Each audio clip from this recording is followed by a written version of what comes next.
Good evening to everyone. I'm Karen Day, the Dean of Science here at the University of Melbourne, so it's my pleasure to welcome you all this evening. Before I begin the lecture, I'd like to acknowledge the traditional owners of the land and pay my respects to their elders past and present. We have a very exciting lecture tonight about the diamond quantum revolution, and our speaker is Professor Jörg Vattrup. And he's here tonight thanks to the generosity of the Miegunyah Distinguished Visiting Fellowship Program, and we're delighted to have Sir Andrew Grimwade here, who sponsors this exciting program for us. The program enables overseas scholars of international distinction to come and visit the university.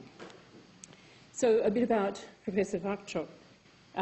He's the Professor of Experimental Physics, Institute Director, Stuttgart University, Max Planck Fellow at the Max Planck Institute for Solid State Research in Stuttgart. He was the first to recognise that diamond could be used as a platform for the exploitation of quantum effects under ambient conditions.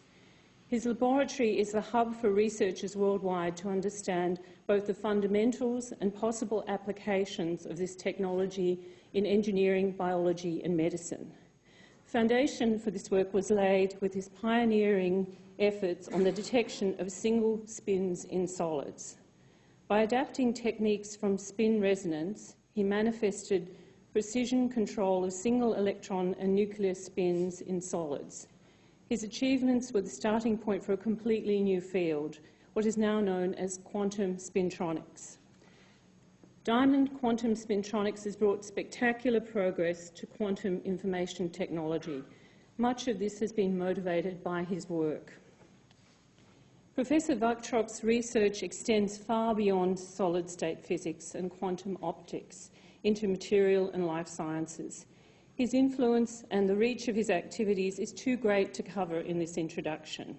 Suffice to say, he has had an impact on a whole variety of different areas of science, ranging from fundamental physical science to medical imaging. He's won several national and international recognitions. He has published extensively in the world's most prestigious journals and is a highly cited author. We are fortunate to have him address us this evening as a Miegunyah Distinguished Visiting Fellow. Please welcome the father of diamond quantum science, Professor Jörg Vattrup.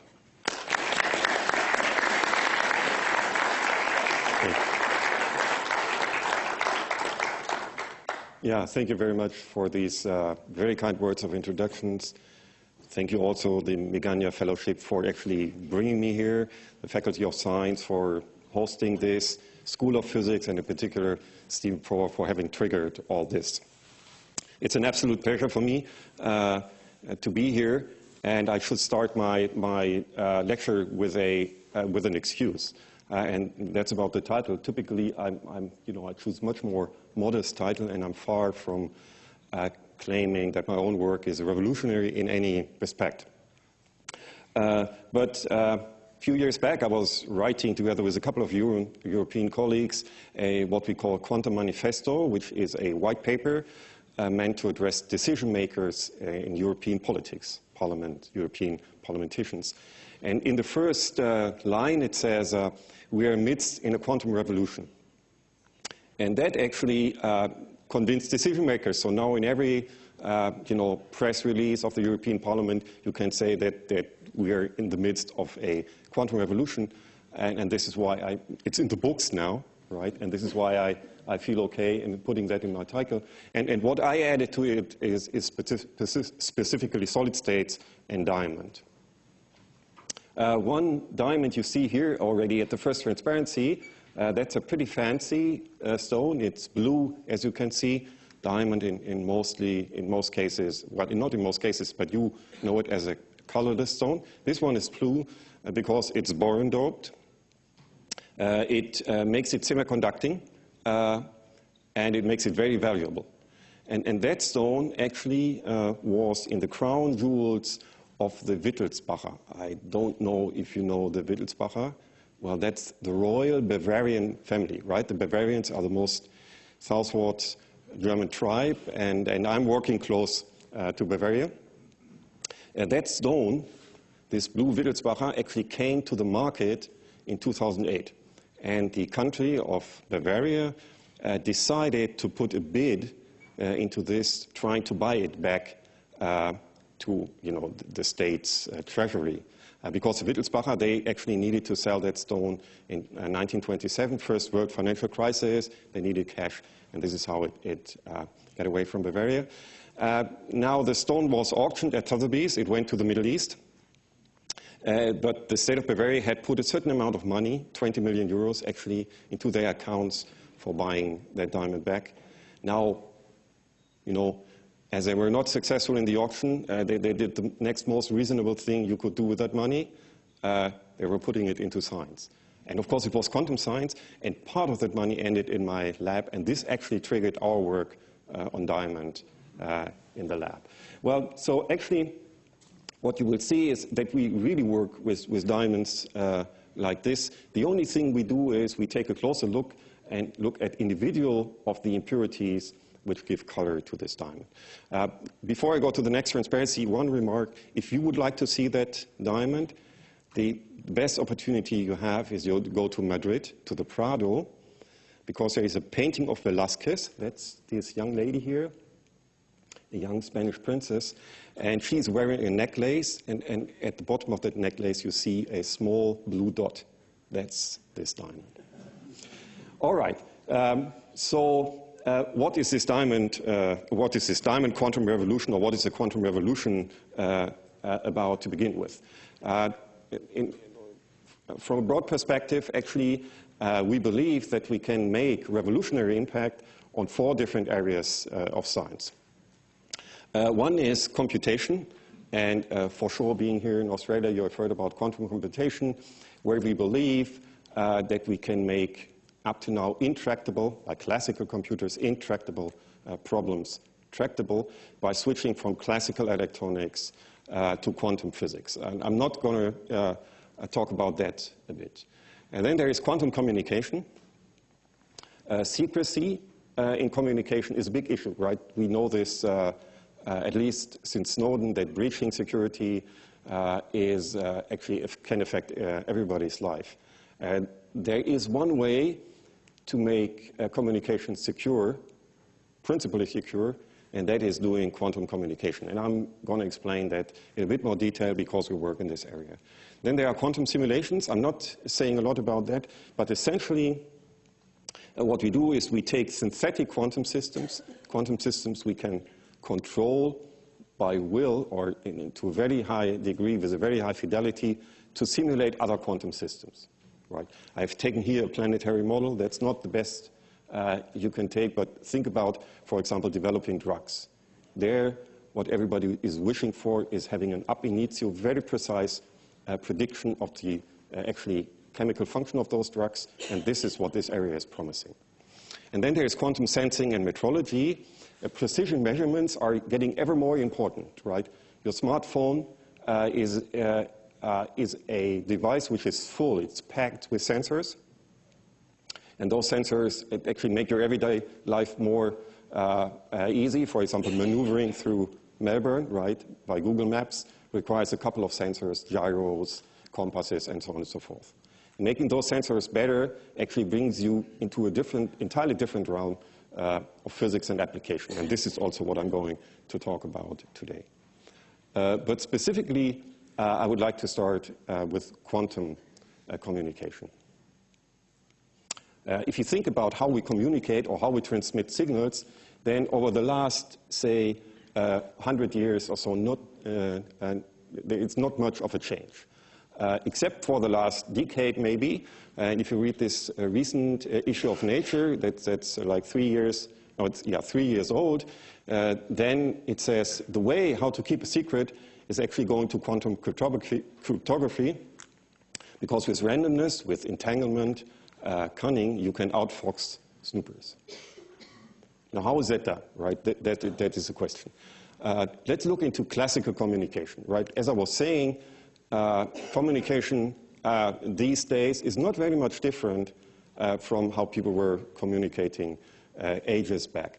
Essentially, you take some signal source, a lamp, for example, and you imprint some kind of code on it, a Morse alphabet, for example. That's what this guy is doing.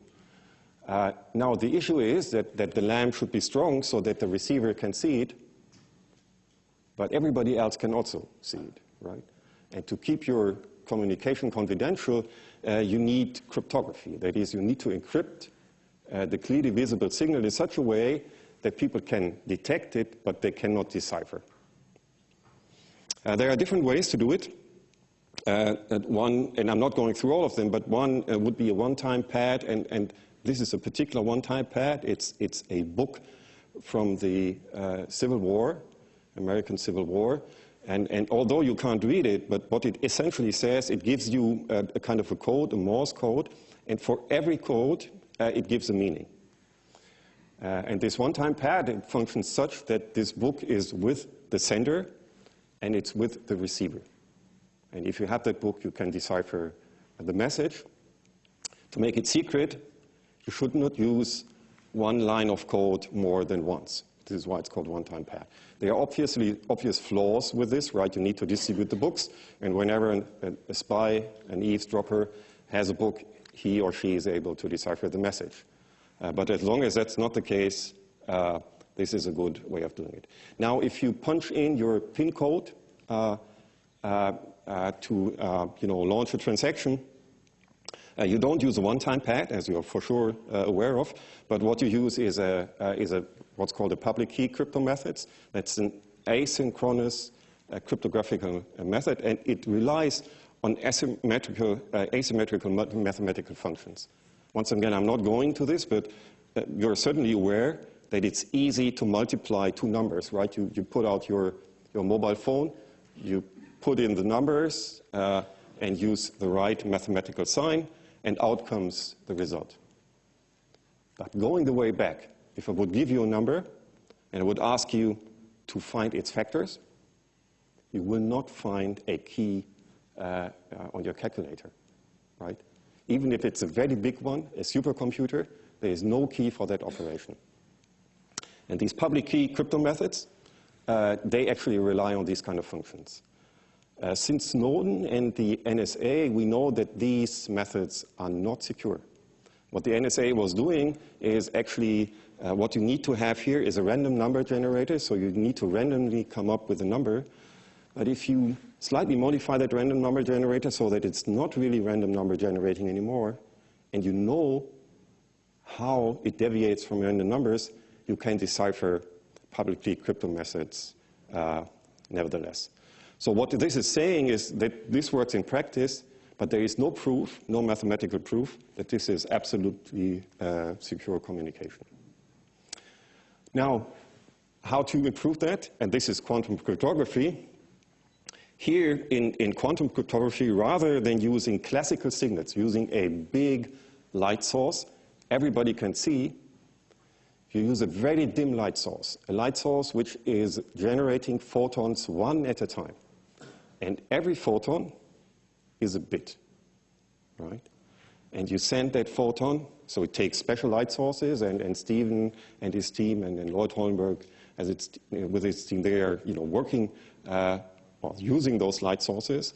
And then you throw those photons to the receiver, and well, if you follow a certain protocol, you can transmit a message. If there is an eavesdropper in between, he absorbs the photon, right? Then it disappears. And if he resends the photon, by laws of quantum mechanics, he has left a trace on the photon. So you can detect that the photon has been measured and regenerated and resent, right? That is what quantum mechanics tells us. So by the laws of physics, this is a secure way of communication.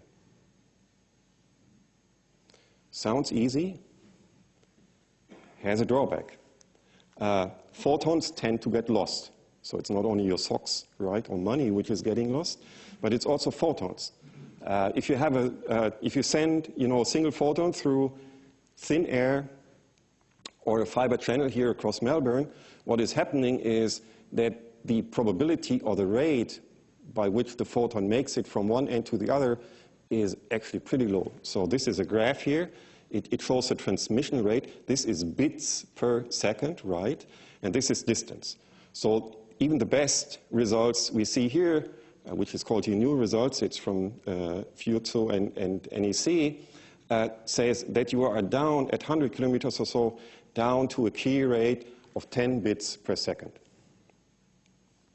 That is not a lot, thinking about that actually modern mobile communication and moderate rate LAN cable network also goes into the gigahertz, 10 to the 9 bits per second. And actually, what that reminds you of is the old days of communicating information. The other day we were talking about the first cable, a wire cable being spanned across Australia. I have another example. So this is the first transatlantic cable being spanned between Europe and America. Yesterday we were discussing that nobody younger than 30 can read a map anymore. So let me read that map for you. That's Ireland here. That's the western coast of Ireland. So the cable was spanned from the most western tip here of Ireland to the most eastern tip of Newfoundland, right? That's about 2,500 nautical miles. It took 15 years to make that cable. That was a copper cable. It was accomplished in 1859.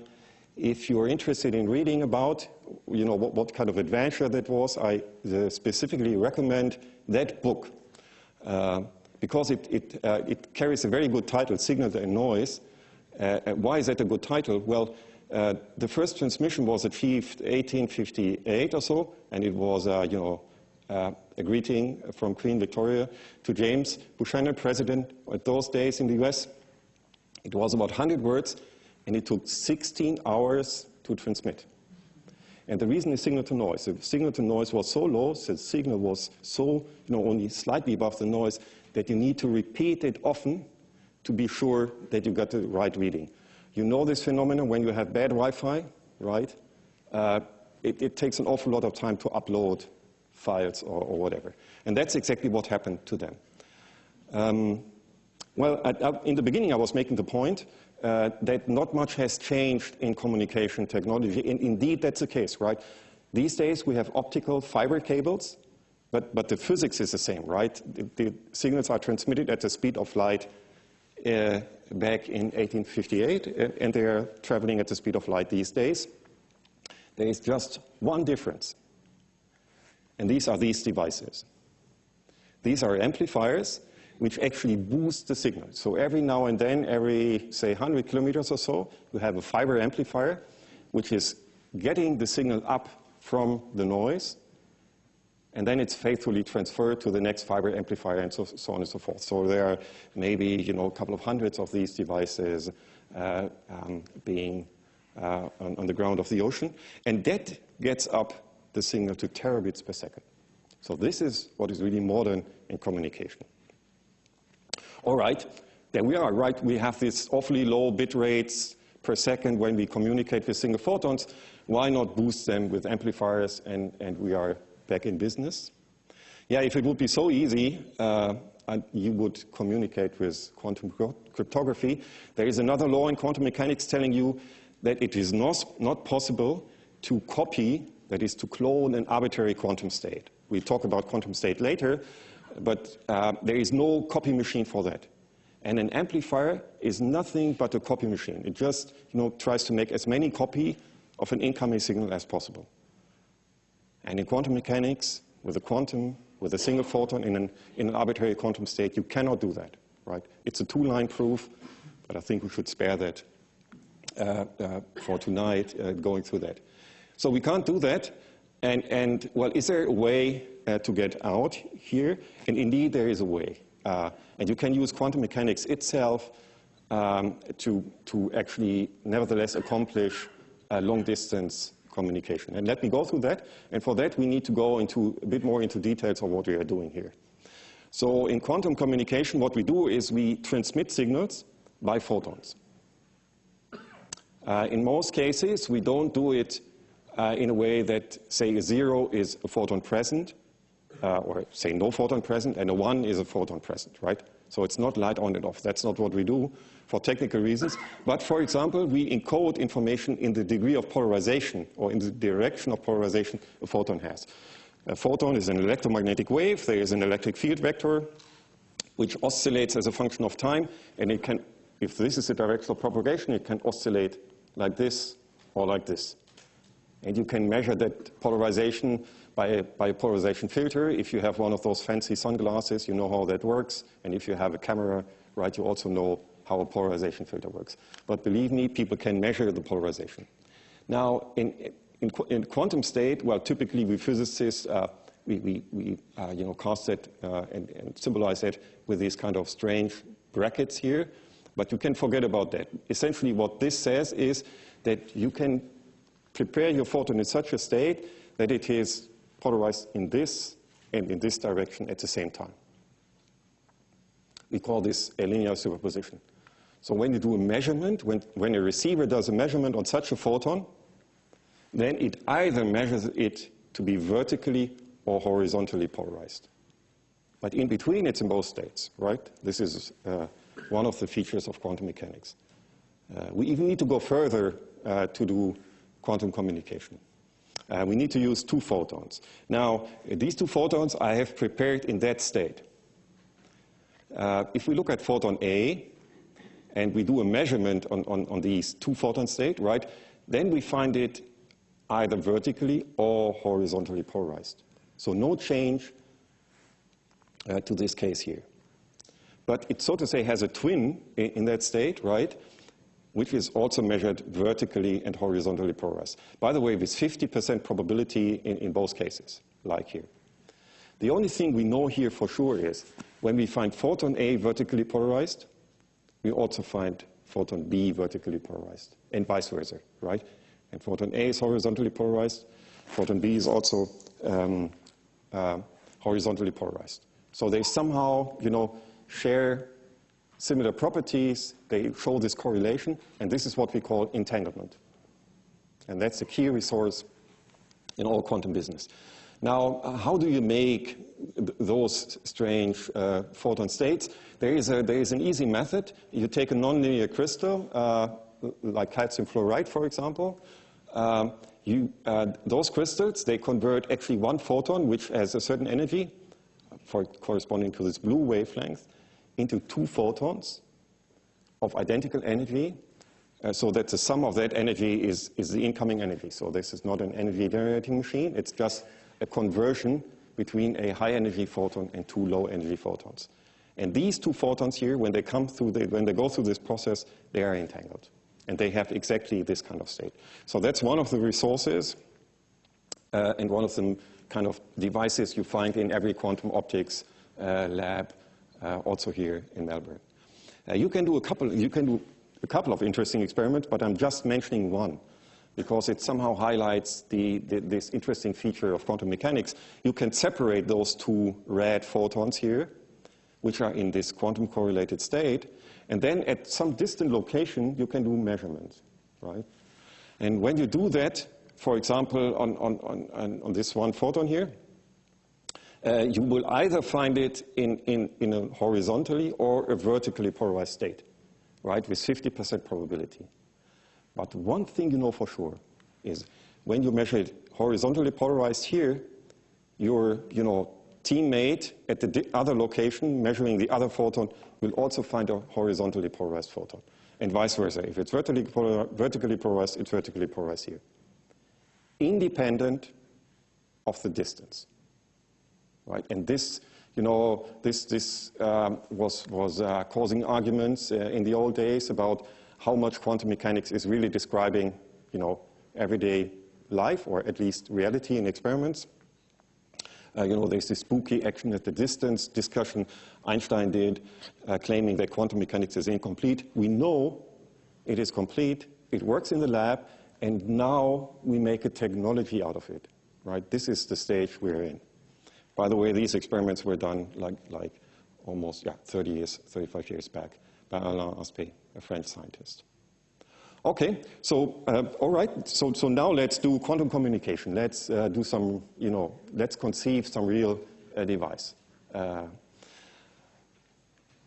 way the thing goes is pretty simple. You take one of these light sources, making these entangled photon pairs.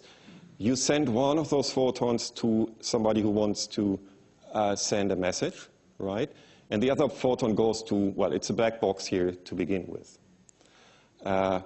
You then take a second light source. One photon goes to this black box, so this black box now holds two photons, all right? And the other one goes to that black box. What you essentially have done is that you have spread this entangled state among this person and among this black box. And now you can add a receiver here, and which now shares, another leg of this transmission line. And what you do is essentially, rather than, entangling the photons here, you have entangled, correlated these two persons. Now, what is the condition these black boxes need to fulfill? Right? This is where actually we come into play. It needs to have a photon memory. In practice, it is essentially impossible to have these two photons impinging at the same time at a specific location. There is always some delay so that they miss each other, like in real life. And so you want to have a memory here which is holding, one photon while the other one is just arriving. And then, well, no communication is going along without some kind of error correction. So once in a while, you need to help the chain to be as good as it can be. All right, and what we believe is that the diamond actually is a good black box in this case. What I'm drawing here, by the way, is an upcoming pan-European quantum repeater project within this quantum flagship, which is about to start. And we are pretty optimistic that we can make such a chain. I'm not sure that we can make it before the Brexit is exercised. Anyway, okay, so why is diamond good in this? Why is it a good black box? Now, you have seen bluish diamonds here. There is a whole wealth of impurities in diamond which are interesting for quantum business. We are particularly interested in one which we call NV center, because it's a nitrogen and a vacancy. It gives this pinkish color if you have massive amounts of those dopants or defects in the diamond. Now, from a structural point of view, this NV center looks like this. This is all carbon atoms here. Diamond is particular because it's a solid made up out of carbon, which is bound to 4 nearest neighbors, right? This makes it lightweighted. Carbon is lightweighted. It makes it strong because you have covalent bonds. It's optically transparent, saying in other words that the band gap is larger than the energy of visible light. This is why light can go through.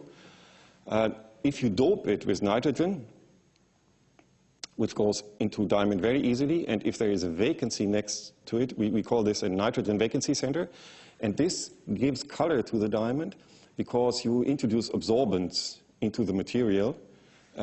You can excite these defects here, the electrons in this defect, from their electronic ground to first excited state by photons of energy of 2 electron volts, right? This is, if you think about the spectrum or so, these are red kind of photons. Helium neon laser 632, so that's very close to that reddish color of a helium neon laser. Old laser pointers, right, had this yellow color. It's very easy to see the light coming out of this defect. So it's very easy. This is an optical micrograph, actually, of the light coming from a single of those defects here. That's only part of the story, right? Every dye molecule, some of you might use in staining, biospecimen or so, actually does similar things at different wavelengths. What is particular here is that the electronic ground state is not just, one quantum state, but the whole thing here is electron paramagnetic. So you have a spin, an electron spin, an unpaired electron, actually 2 unpaired electrons in this case, which make the ground state. So there is magnetism in there. There is a magnetic moment in there. And that magnetic moment actually can speak to the photons. And I'm going to exemplify that. So what I did is I redraw this figure here. And now I blanked out this one quantum state here. I'm just interested in this 2-1 where the spin is up and the spin is down, and in this optically excited state. And this is what we call a lambda system. And it actually can absorb 2 photons at slightly different wavelengths. So if, you know, these two, the sender and the receiver, who want to build this correlated quantum chain, this quantum repeater, send each a photon, then this one photon, which has this particular property that gives a certain polarization here, will be absorbed in that lag, and the other, you know, will be absorbed in that lag. And it's actually, this is a core function of such a quantum repeater. Remember, each of these black boxes needs to take 2 photons. And it's actually converting these 2 photons and the quantum relation between these 2 photons into a quantum correlation of these spin states here. You can make that more complex, right?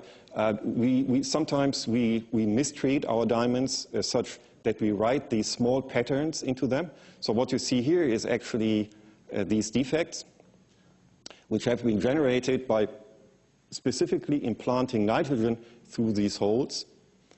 And each of these nitrogen then makes one of these defect centers. And what you see here is they lightening up, by the way, on a length scale here of 100 nanometer.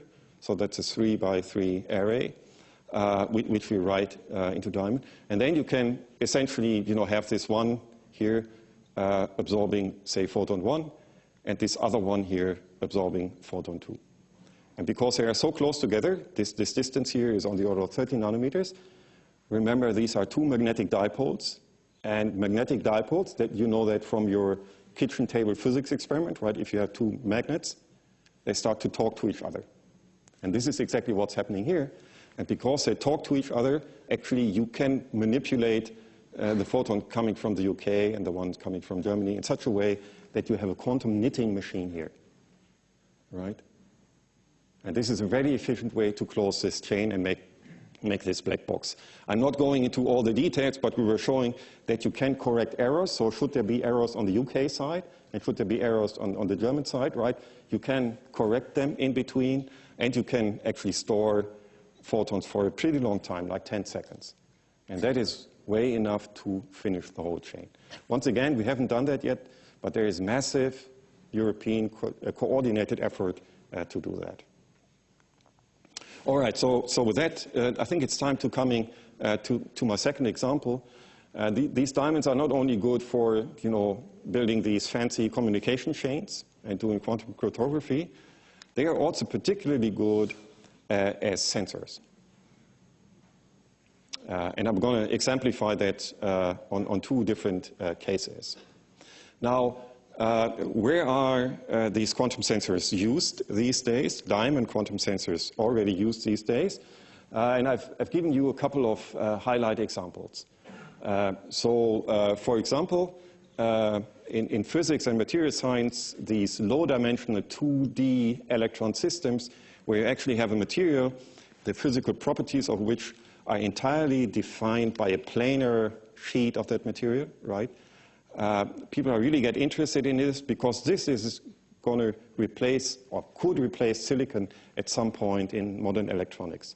So with these sensors, one is able to look into particularly the structure of these 2D materials, which is a core information for application.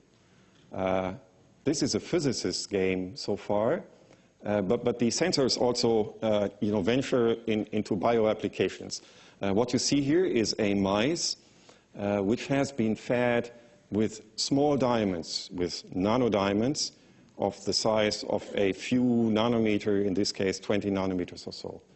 And as in this one transparent sheet, you were seeing these nanodiamonds were doped with different dopants, giving them different color.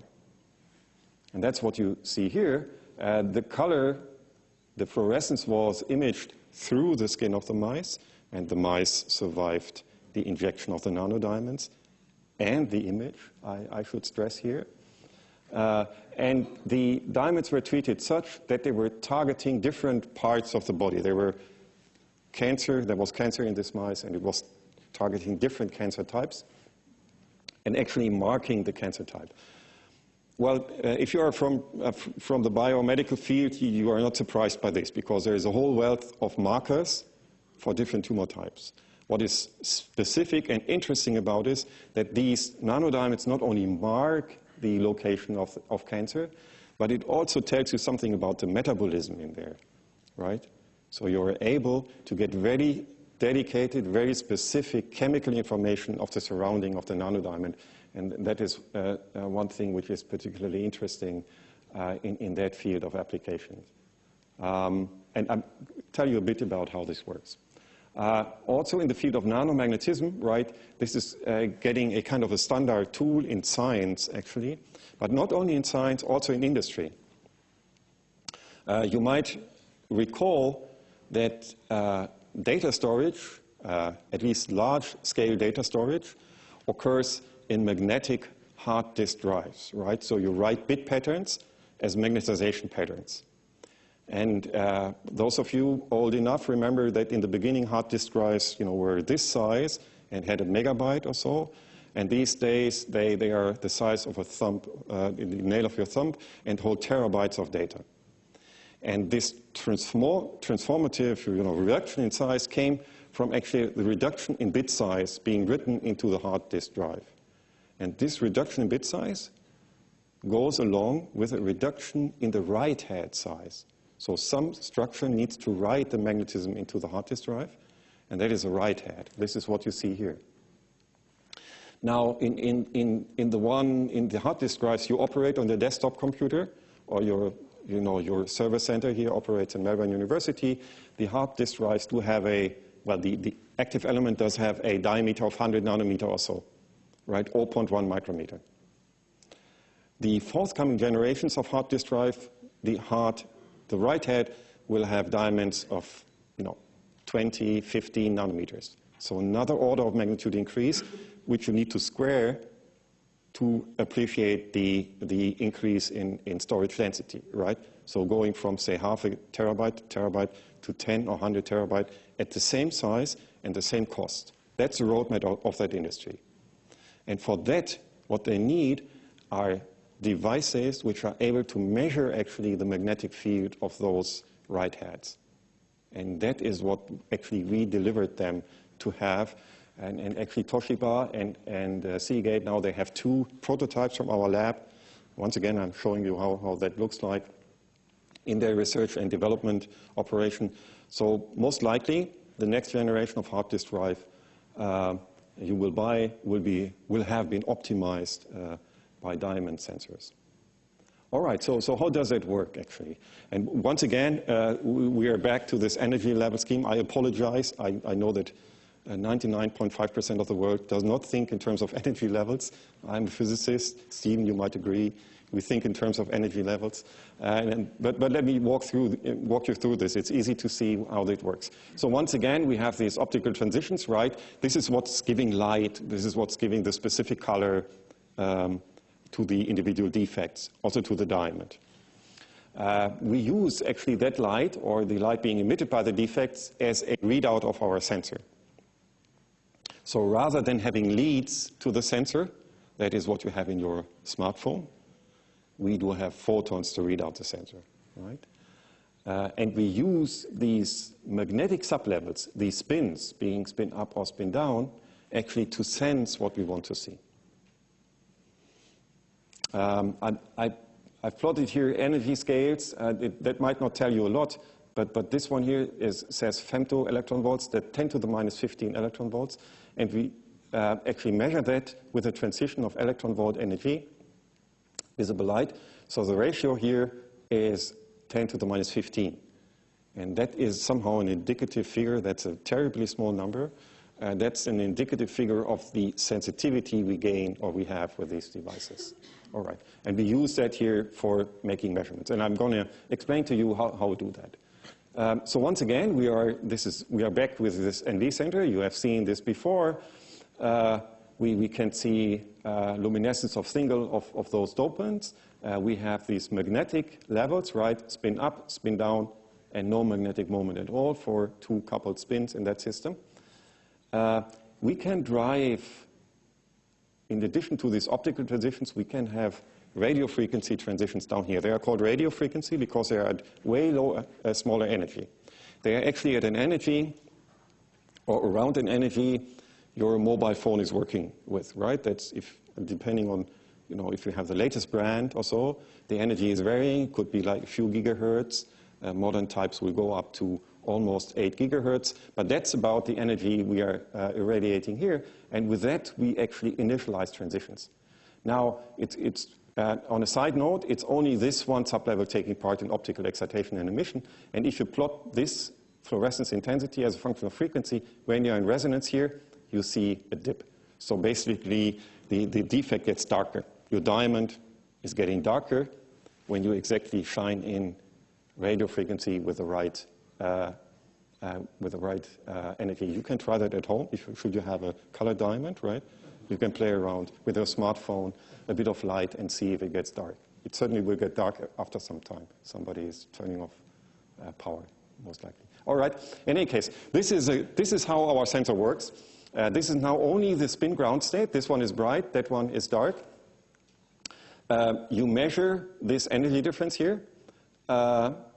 You apply a magnetic field, and you see that this energy difference changes. And once again, it's easy to see why it changes. You have a magnetic dipole here, and you have a magnetic field you want to measure. This is much like a compass you put into the Earth's magnetic field. It aligns along the Earth's magnetic field, and it aligns the stronger along the field you want to measure, the stronger the field is, because the force on the compass needle is proportional to the field. We don't measure forces, but we measure energies, but this is very much in parallel. And because we have this product here, we can actually, by measuring this energy difference, we can measure the magnetic field. That's called a magnetometer, and it works very easy. You have an inhomogeneous magnetic field. You put your diamond at some point here. You measure one frequency, which, for example, is that one here. You put it further, you know, afield from this inhomogeneous magnetic field. You see a different frequency. You measure these frequencies, and the difference here is exactly delta E, and so you know the magnetic moment of your electron. That's a fundamental constant, and by this you measure the magnetic field, right? It's a very straightforward way of doing this experiment. Now, is that good? Actually, these sensors measure a magnetic field of 10 to the minus 9 Tesla around when you measure 1 second, right? If we would measure longer, we would get more sensitive. That's always with all measurements so. But we restrict ourselves to this 1 second just to get a, get a kind of a benchmark figure. Now, does that tell you anything here? 10 to the minus 9 Tesla, nanotesla? Well, 10 to the minus 9 Tesla. That's actually misprint here. That should be no nano.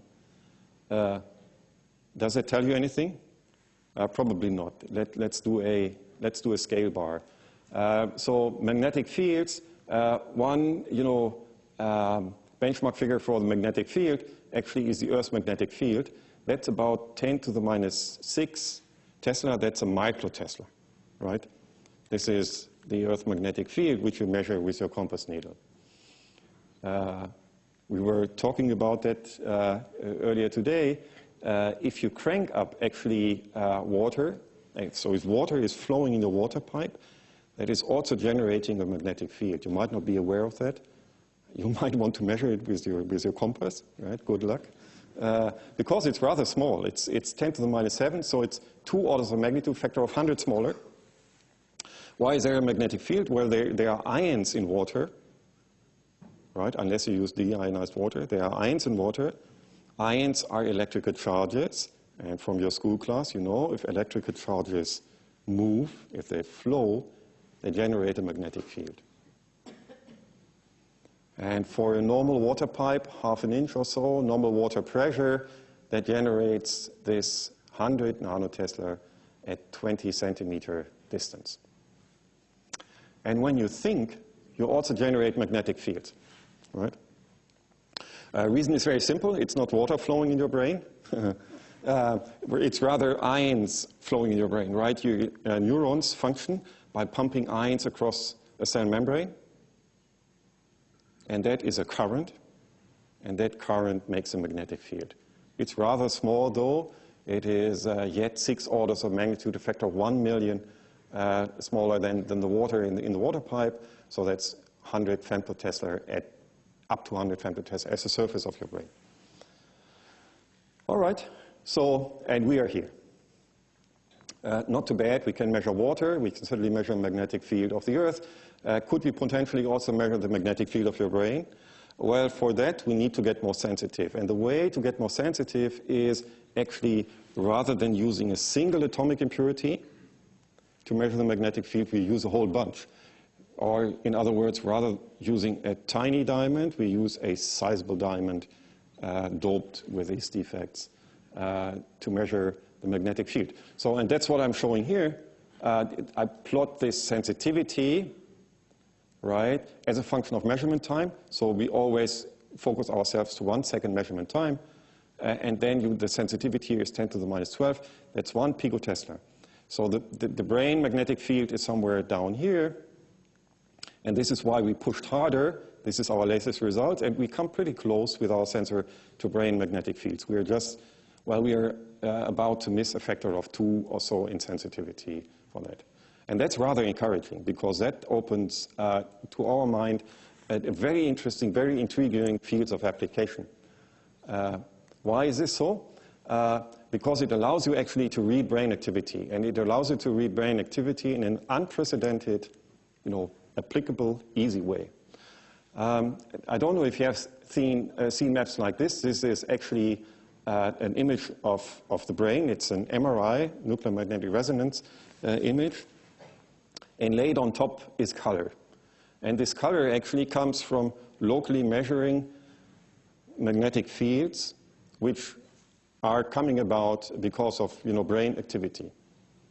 The devices which typically are used for that look like this. That's a murky picture, I admit, but I mean the complexity of the device you see by its sheer feature and size. So the magnetometer, which is actually measuring the magnetic field, is in here. It's a superconducting quantum interference device. No worry how that works. It's a very sensitive way of measuring magnetic fields. It also comes with pretty much costs, right? Because you need to cool it down to 4 Kelvin or so in most cases. So very low temperature, and you do this by actually cooling these devices with liquid helium. So as a patient, what you need to do is you need to stick your head into a tank of helium, which is at 4K, and then the measurement devices are here. And this is used in dedicated centers. I don't know if Melbourne has it's called magnetic encephalography, MEG. If you have an MEG center, most likely you have. In Germany, we have like 10 or so dispersed throughout the country. This is heavy instrumentation, and we want to replace that, right? We want to, instead of using, this liquid helium thing here, we want to use a tiny, a wearable device, and that's actually what we are targeting now to do, together with the companies Bosch and Zeiss, which are local companies around Stuttgart. And so we want to replace that technology with that one here.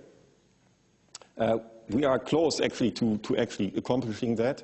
Well, not far away. Let me put it like this. We face, actually, competitors. There are other types of magnetometers, not using the same physical effect you have seen, but not using diamonds, but atom vapors, right, gases. And they already have developed these kind of helmets, and you see here all the wires going through the individual detectors. And these atom vapors also work without cryo, right? They don't need cryogenic conditions to function. They are more sensitive than we are, so they already see brain signals, right? This is actually a cooperation between American colleagues and the National Bureau of Standards in the US. The caveat they have here is that their magnetometers have a very small dynamic range, meaning that they have a hard time of measuring small brain fields in the presence of large background fields. for example, the Earth's magnetic field.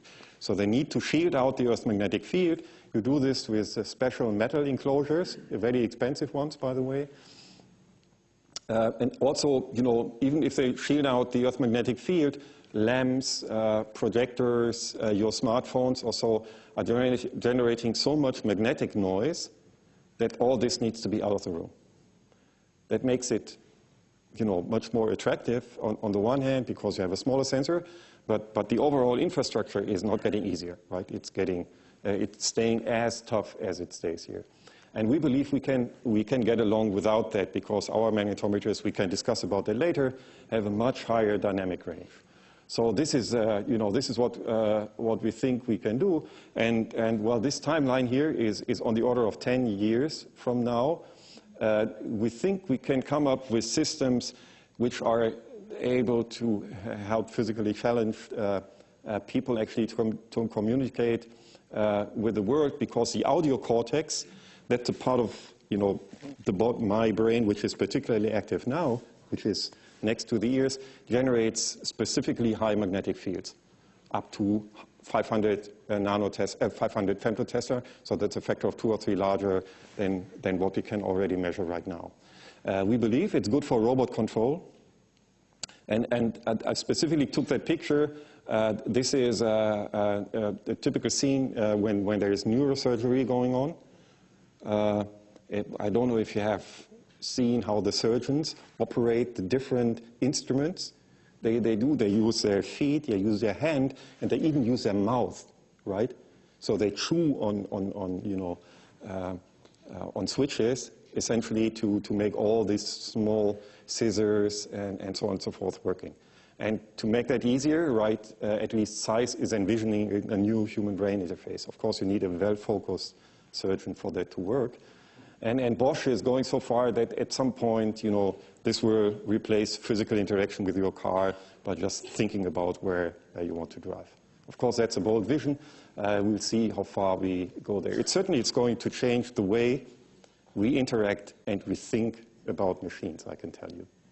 All right, so last example I would like to make, this, you know, working with magnetometers and perfecting magnetometers might appear to be a bit esoteric in the first place. But indeed, in part, it is not, because one of the most often used machine or device to do clinical diagnostics is nothing but a magnetometer. It's an imaging magnetometer, and more specifically, it's called nuclear magnetic resonance imaging machine, MRI. And I'm sure throughout Melbourne you have multiple of those in hospitals, because whenever it comes to soft tissue diagnosis, this is the method to do imaging. Well, I'm not going to the function of, I don't know who anybody, I know from Stephen that he was in such a machine, but I don't know if anybody has ever been in such a machine. It's essentially a tube, right? You put yourself in. That tube has a strong magnetic field along its axis, and that is essentially generating the magnetization, and it's generating magnetization from the spins of water molecules, right? So water molecules is H2O, and the H has nuclear magnetic moments, tiny nuclear magnetic moments, and you align those in this strong magnetic field. And you specifically measure the magnetic moment at different parts of the body. Essentially, that is measuring water density. And you do spatial encoding by not having this strong permanent magnetic field, but also have these gradient coils. And they switch the strength of the magnetic field, and then you scan that actually through your body, and this is how you come up with images. And this is making the noise you have seen. You have experienced once you were in such a machine. It's not good only for doing still pictures, right? This is actually a motion taking and detecting machine, and this is what I'm showing you here. So what you hear here quite loud is a singer singing in that machine. By the way, that's Wagner. Maybe I switch that off, right? do I switch that off? So that's Wagner, Odumann, Holder Abendstern from the opera Tannhäuser, one of the centerpieces in that opera. And that guy was actually singing it in such a machine. Must have been a quite interesting experience. But you could see the tongue moving, right? All the face moving, and that's actually a real-life, almost video rate image. Well, what we are up and about to do is improving the sensitivity of these machines in a nutshell. And what does it bring you to, right? First of all, by actually sensitivity in these machines limits spatial resolution and acquisition speed. The more sensitive you get, at higher rate you can actually measure whatever you have in the machine. So, you know, a dream would be to have a walkthrough MRI where you just walk through and you get actually an NMR MRI image as you pass that machine. If you go through the numbers, it's not entirely unrealistic, though of course not existing. Getting more sensitive, you know, allows you to get deeper into tissue.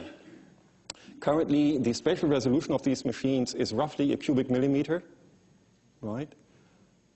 Everything smaller than that you cannot see. If you make them more sensitive, actually you can hope for seeing early stages of cancer. That would be fantastic, right? It would be one of the few methods where you not only can detect that there is cancer, but also can see where it is in very early stages. So it's worthwhile pursuing that, and we were taking first steps to that. And just to make sure that we can measure the signal, the nuclear magnetic resonance signal, of very small specimen. And that's very easy for us to do. So we take a piece of diamond, we put our NV center magnetometer close to the surface, we put a sample, which is right now only a drop of liquid on top of the diamond. And, well, you know, these are small distances, like 7 nanometers. But if you do that, you find an NMR signal, so that's NMR signal over frequency. And believe me, that is here the signal of protons in an oil or protons in a polymer. What this sensor actually measures, or the sensitivity of it, it needs about 100 proton spins in a detection volume, which is 5 cubic nanometer, right? Remember, for this MRI scanner, I was saying, it reminds me that I should stop, and I'm doing so in a second. The detection volume actually here is 5 cubic nanometer, and for a clinical MRI scanner, it's cubic millimeter, right? This is a factor of 10 to the 12 smaller than in an ordinary MRI scanner. You can cast that into you know, sensitivity. A conventional NMR machine needs 10 to the 15 proton spins at exactly that detection volume. So that's an increase in sensitivity by 13 orders of magnitude. That is really making a difference. And just to show you what you can do with that before I'm concluding off, I will show you how we actually now do MRI not on a whole body scale, but on a single cell scale. And for that, these two guys here, and Steffen was a visitor in Lloyd's and Stephen's lab a couple of years back, right? They were constructing a machine where actually you take what we call a diamond chip here, which is a thin layer of NV centers, and you put your specimen on top. And what you image is the signal of all of these, you know, detector centers onto a CCD chip. Essentially, that's a fluorescent microscope, which is able to do to measure NMR signals. And so this is how it looks like. You put your, say, cell on top. This is an imaging device, which, you know, makes this an imaging NMR machine. And what we were doing recently is we were taking a cell, which is a cancer cell, right? And we were imaging the cell membrane. So that's a cell here, and this bluish thing is a cell membrane. That's the cell nucleus. And we were specifically trying to image the cell membrane by the phosphorus atoms which are in there. So these are phospholipid bilayers. That's a chemical, so the chemical structure is such that almost exclusively phosphorus is in that cell membrane, so that should be easy to image. This is an optical image of that cell.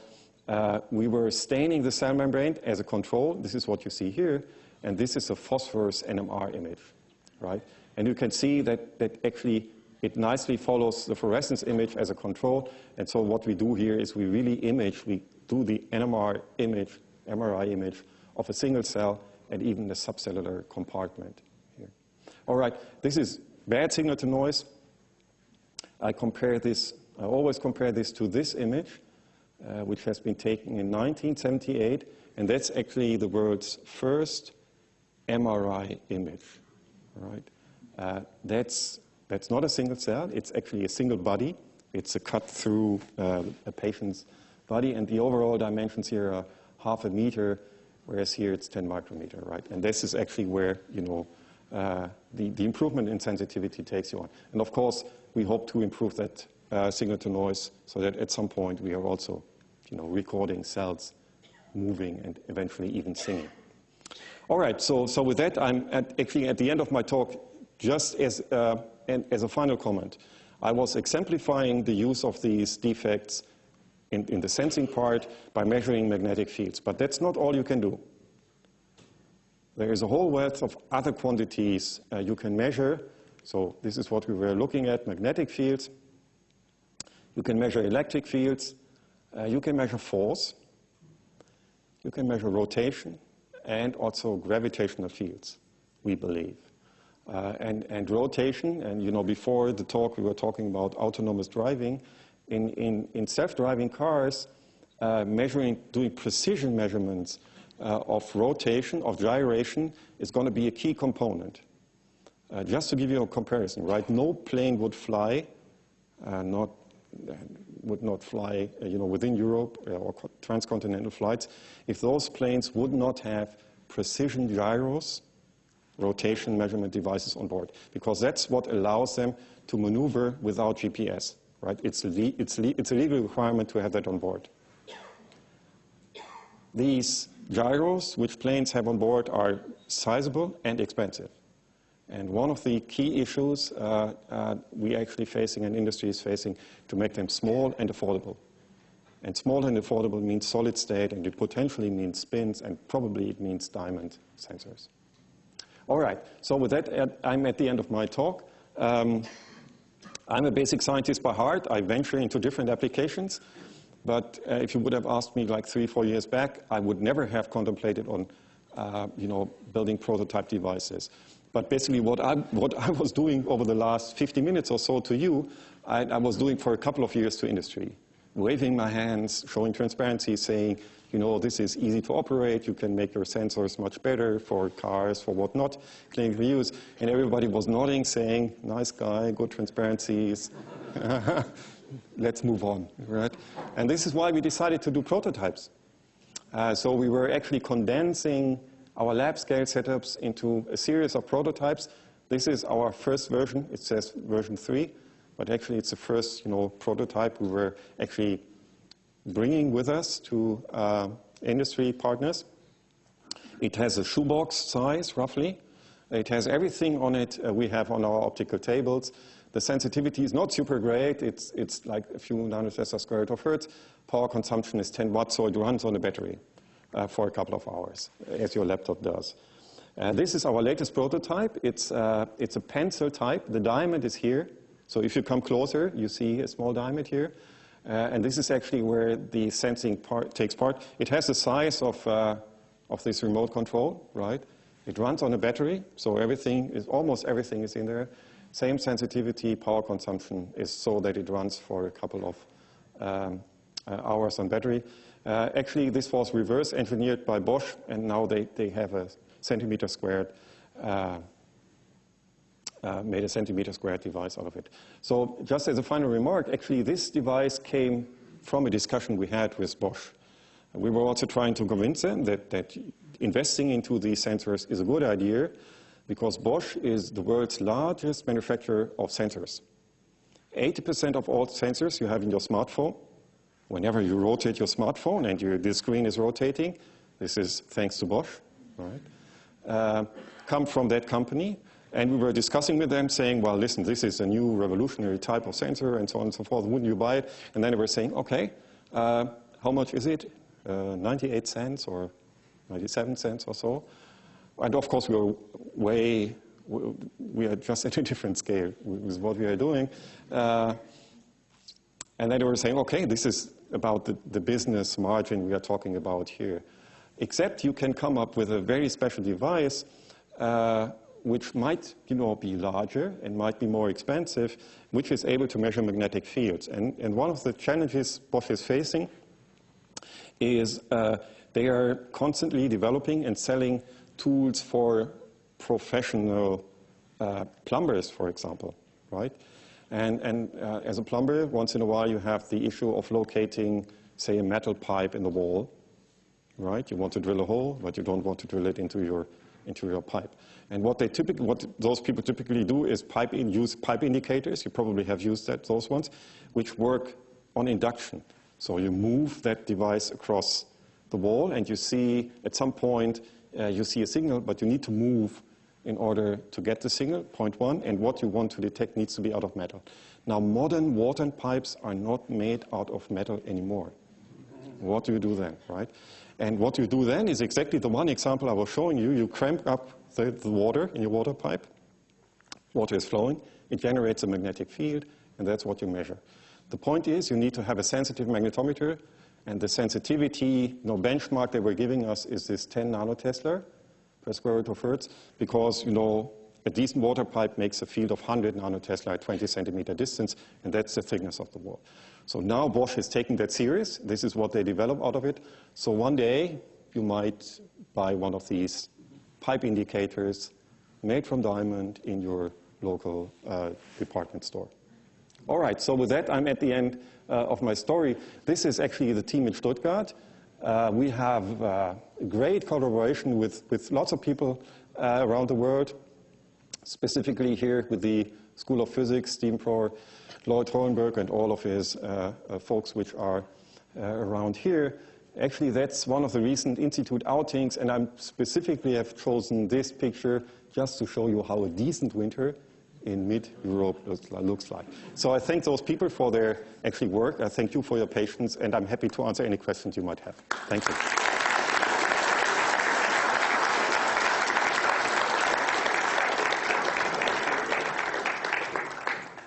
So we'll take a few questions.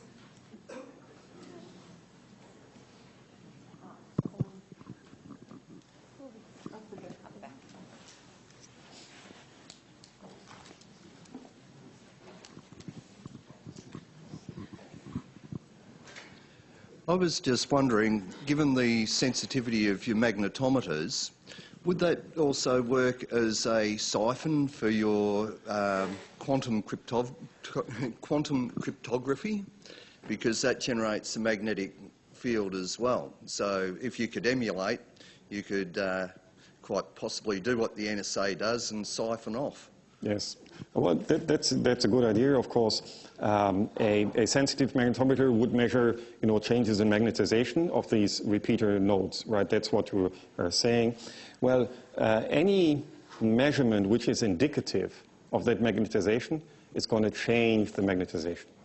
And that is what you are going to see, right? There's no way to work out of, the laws of physics there. Yes, Professor, I'm right out of my comfort zone at the moment, but I do have a question. When you were measuring 50 attoteslas, how do you exclude any of the background noise magnetic effects? That's one question. And the other one is, with the photon, with the vertical and horizontal polarization, and you're interacting with one polarization, how do you do the energy balance? All right. So first question is, if you do, say, sensitive magnetic field measurements, right, then you always have disturbances which might mask your signal. Absolutely right, especially if you are thinking about the non-shielded work. Then what you need to do is you need to make a gradiometer. You have one device which is close to where you want to measure, and one device which is a bit, at a distance, which is measuring the background fluctuation. You subtract, and by this you eliminate the needs of shielding. That was one thing. Then the other thing, the energy balance. I'm not sure if I understand that right, but typically in this down conversion sources, where you have the two photons coming out, there is an energy correlation. That is, you never violate conservation of energy in that. So the sum of both energies is always the same, but they might fluctuate. That's right. But the fluctuations is this is it's a pretty narrow range in which those fluctuations occur, so that with the right, experimental measures, the photons are always absorbed or interact with these defects.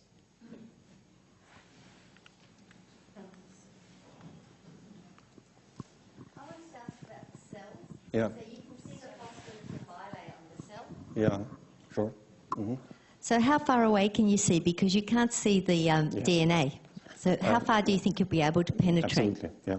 It's our sensitivity, depending on the kind of magnetic field you have, but if you would have, say, a single molecule, a single phospholipid bilayer, it would scale as 1 over r cubed, so we would be sensitive only to the first few nanometers above the surface. So it's an absolute near-field method, right? This is why we can see the phospholipid bilayer, but not all the other, as you say, phosphorus containing molecules in the structure. That's indeed an issue. If you want to get a 3D image, right, you need to resort to quite more complex measuring schemes. But one can do that. You can, for example, extend the sensing volume a bit, and then you can see further into the specimen. So we can, the maximum distance at which we can see NMR signals is around 100 nanometer, but then the sensing volume is getting larger. Then the sensing volume itself is a few 10 cubic nanometer, right? So if you say want to really to get to the upside of the cell, then the spatial resolution is getting even worse, right? There are a few things we can talk about later. One can do, you can work with markers which enhance the NMR signal, but per se, I would say this is a near-field method. Everything, you need to be close to the sensor, unless your sensor is getting large, and then you can see further afield. Hello. My question is about the sensor material, the diamond. Mm-hmm. Do you have to rely on, do you manufacture all the diamond, or can you get natural diamond and dope that? And are there other forms of carbon you can use other than diamond, such as buckyballs or some other form? Yeah. We use various sources of diamond. For the sensors, almost all of these are CVD, that is, they come from vapor phase, not natural diamonds, right? Well, I would say we hardly ever work with mined diamonds anymore. We were doing this in the early days because we were just mining for defects in these diamonds. Also because we got contacts with diamond dealers who want to know what's in their diamond. But these days, we try to avoid anything but carbon in the diamond and put the impurities in. This is how we start. Other forms of carbon. We like to work with forms of carbon which are optically transparent. So graphite, graphitic material is not good. Of course, other forms of carbon are also small molecules, right? Besides fullerenes, which are good light-emitting molecules. We always like to have the magnetic state as the electronic ground state. And that turns out to be rather exclusive. So most forms, not only of carbon, but also other systems, don't have that. We don't like it to be any higher up on the energy scale, because then their lifetime is getting short, and this limits sensitivity. Right, so we might just finish there, and thank you very much, Professor Mercer, for an extraordinary lecture. You've really taken us on a great journey from basic science through to these incredible applications of the diamond quantum technology. So we're delighted to have you here. It's tradition that we present you with a book about the Miegunyah Foundation. Oh, okay. Very good. And I'd like everyone to please thank Professor Benson. Okay. Yeah. Thank you once again. Thank you very much. Okay.